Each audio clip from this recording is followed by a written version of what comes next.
बिस्मिल्लाहिर्रहमानिर्रहीम। अस्सलाम वालेकुम। अलहरम फॉरेक्स एकेडमी के प्लेटफॉर्म से आपका होस्ट अबरार हुसैन एक नई वीडियो के साथ हाजिर है। Basic course video number 11 part 2 forex trading types.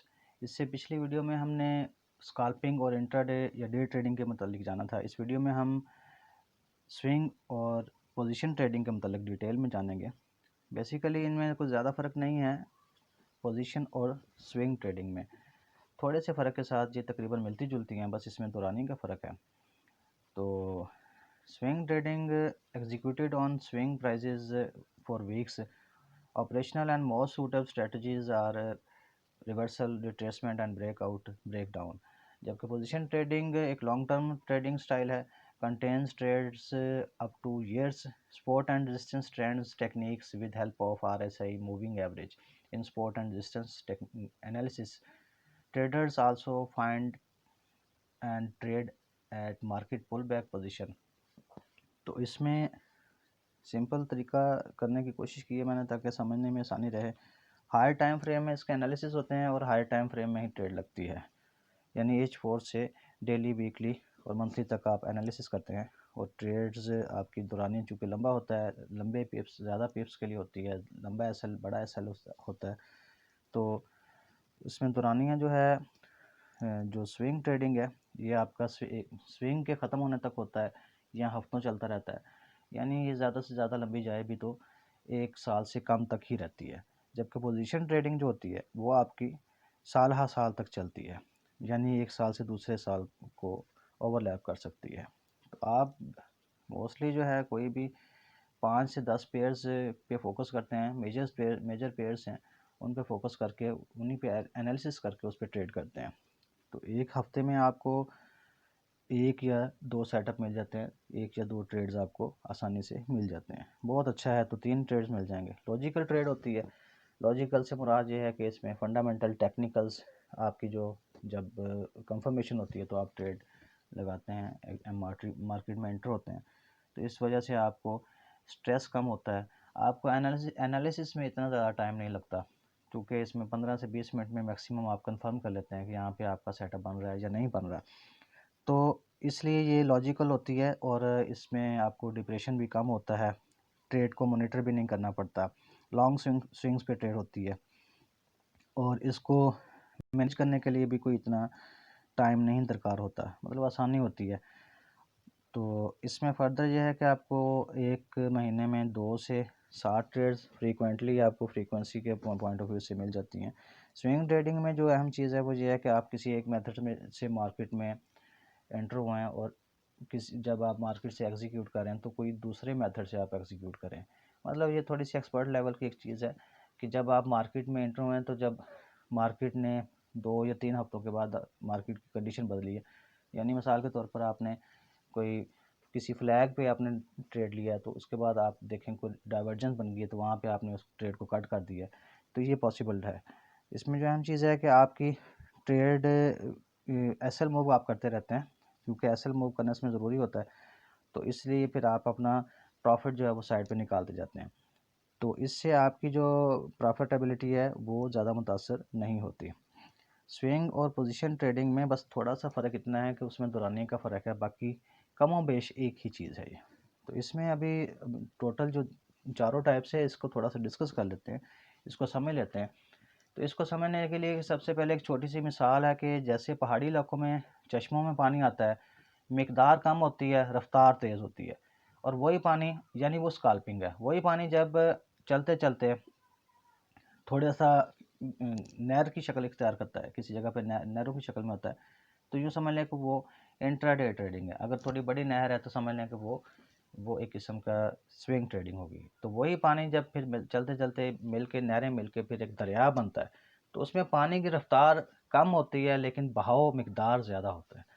तो यही वो जो चीज़ होती है, तो दरियाओं की शक्ल को आप समझ लें कि वो स्विंग या पोजीशन ट्रेडिंग है।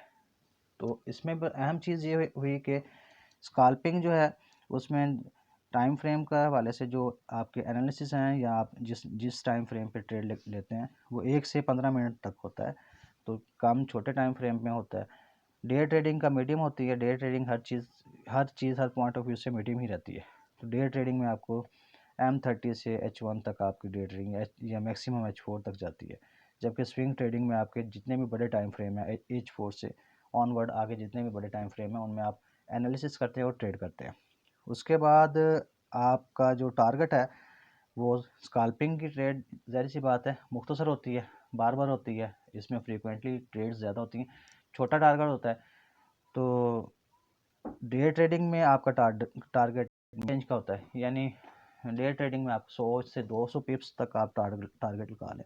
इसी तरीके से स्विंग ट्रेडिंग है, इसमें लार्जर टारगेट होता है, मतलब दोनों ट्रेड से दोनों टाइप से बड़ा टारगेट होता है आपका। 200 पिप्स हो गया, 1500 पिप्स हो गया, 1000 पिप्स हो गया, साल हर साल तक या महीनों तक ट्रेड्स में चलना होता है। फिर इसके बाद आपकी फ्रीक्वेंटली आपको स्काल्पिंग में ट्रेड ज़्यादा मिल जाती हैं, ठीक है, ज़्यादा सेटअप मिल जाते हैं, तो ट्रेड फ्रीक्वेंसी उसमें ज़्यादा होती है।